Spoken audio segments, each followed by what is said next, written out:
Okay, here's another section of the layout. It's actually another corner, the opposite corner from where the other pop out is. And if you look to the right, you can kind of see a gravel road that dead ends. Well, when the work was done over on this part of the layout, what we did not do is bring that road up to the second level. So that's what I'm going to have to do. And then right in the center of the camera, you see that spot that crosses over the track. So obviously that'll be a grade crossing, but we got to get the road up here first. So the first thing I need to do is get some foam cut and carve that to shape as to have a hill that comes up to the second level. So I'm going to go ahead and jump on that and get that in place. Okay, so here's the section that will go back. Not very large. It actually started out with a block that was probably about 8 inches squared. But I had the 2-inch, then this is ½ inch, and then this actually was an inch. So about 3.5 inches for that distance from the top level down to the bottom of the road, which is about 3.25. So I did want it a little bit higher so I could even it out with the top of the top level, or the edge of the top level. So bit steep, but automobiles can handle that. Plus, there's not going to be a lot of people looking back at that angle. I think this is more or less for me and photography and video when I want to get those kind of shots. Somebody might try to put their head over there and see if the road continues, but most probably will not. So at this point in time, I'm going to go ahead and do as much work on this while it's on the workbench before I put it back there. The areas of kind of at the, over by the window, I have to climb up on the bench work. Thankfully, at this point, there is no scenery there at all, but it's still awkward back there. So the more I can do off the workbench, the better. So I'll probably paint it. I might go ahead and put the gravel down as well. And I may go ahead and do a bit of scenery on this. Not going to be a huge project. Still debating if I want to add some kind of fencing or something like that, or guardrails to keep the cars on the road. But it's moving along quickly. And so let's see where we can go from this point. All right, everyone. So I'm up here. I'm actually holding the tripod, or the phone, I should say. And I apologize for the shakiness. I'm going to try to be as steady as possible, even in the awkward position I'm in right now. But as you can see, I did paint the section, but I decided not to do any scenic work until I get it in place. And the reason for that is if you look in front of the block section, you can see this little gap here where the gravel, I cut the line there and cut all that out. Actually, the intention was to bring up the new section to that, but didn't do that correctly, so I'm going to have to fill that in. And then there's a bit of a gap here too, so I'm going to fill all that in with Sculptamold. And I just wanted to do one uniform pass of that, so I just decided to do this in place. But I think it'll be okay. A little bit of extra work doesn't hurt anybody. So that's the next step, is to get a batch of Sculptamold up and then put that in place and then work on the next step. So here we are. I got the Sculptamold in. Looks a hot mess right now, but we got it in. So now we can start getting the road in and doing a bit of scenery around there. I think what I'm gonna do is bring the gravel up to the grade crossing on the right side, and then on the other side of the tracks, I'm thinking about doing just pavement there. So if you also look to the left of the screen towards the wall, I scraped a lot of the plaster that was on the wall there from work done a couple of years ago. Scrape that off, so it's a mess back there. So I'm going to clean that out and just repaint that area. Once again, that's another section that, unless you're really twisting and turning and you have a camera up over there or something like that, you're not going to see, but I know it's there, so I'm going to clean that up a bit so it looks like a finished product. You know, the camera catches anything. And when I'm doing a little bit more running videos, I'm sure that scenes like that'll come out. So anyway, I'm gonna get those projects going, and we'll come back. All right, so I think I got this area about finished up for what I'm gonna do right now. I just need to pull the road back and take care of the grade crossing, and then I can actually finish the scenery on this end of the layout.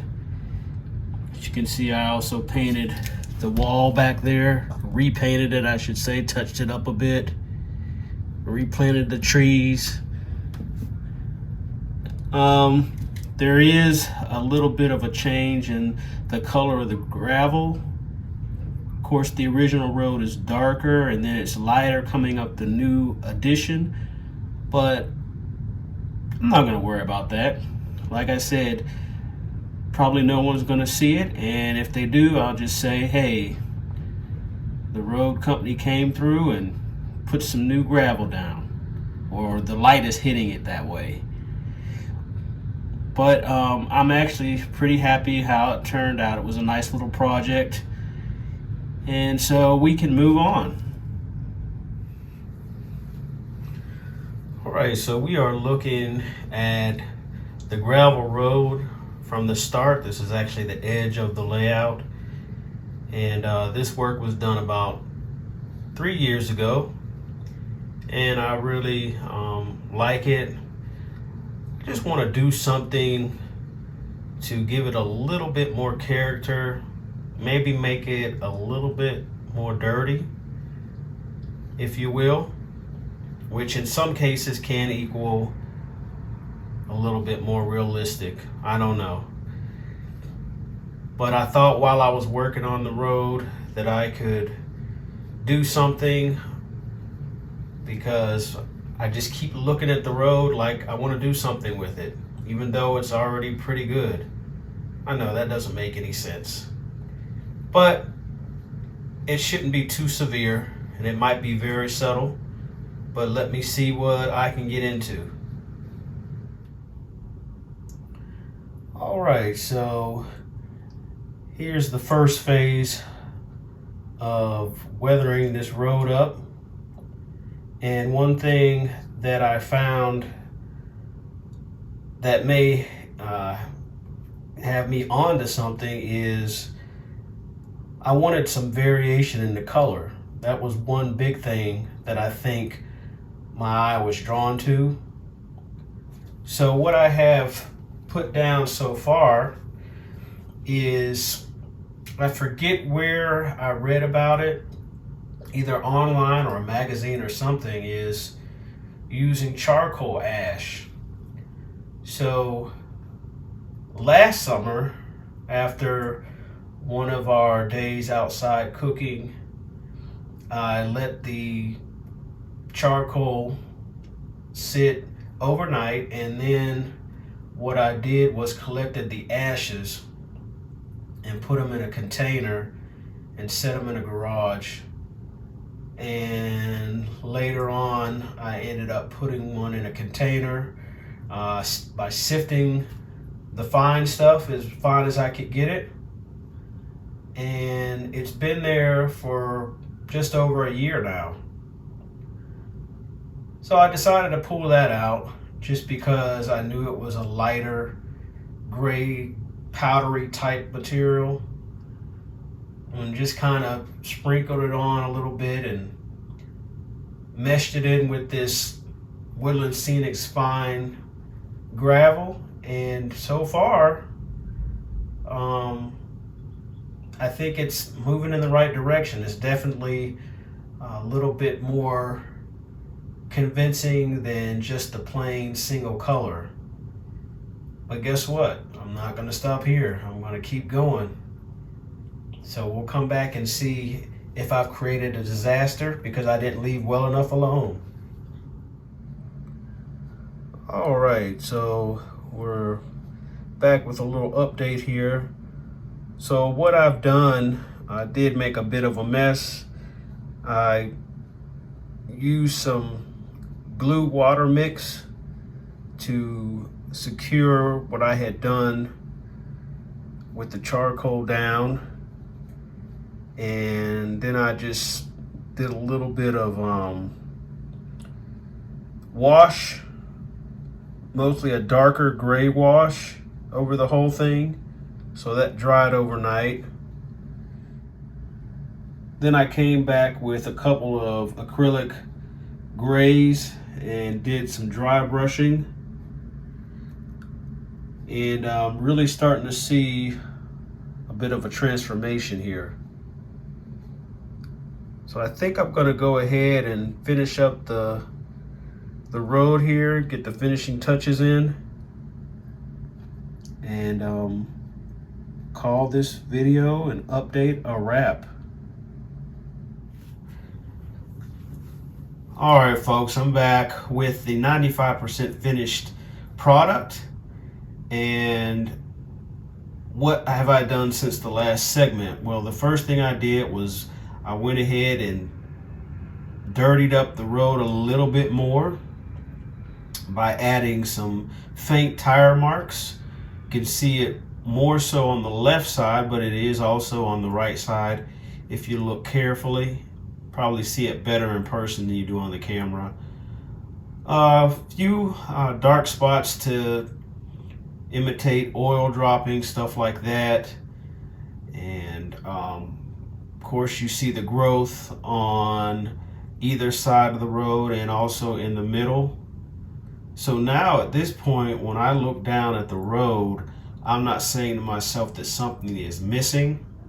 I feel a lot better about the big picture here. So that frees me up to go to another project or another area of the layout. I wanted to give just a slightly different angle where you can see up the hill a bit more, as well as the little creek on the right side. So I said 95% done. As everybody knows, your model railroad is never complete. You know, as I look down, I might want to add another bush or two, also maybe a small tree. I have this vehicle here, but I may want to take that out and put another, or add another vehicle or two.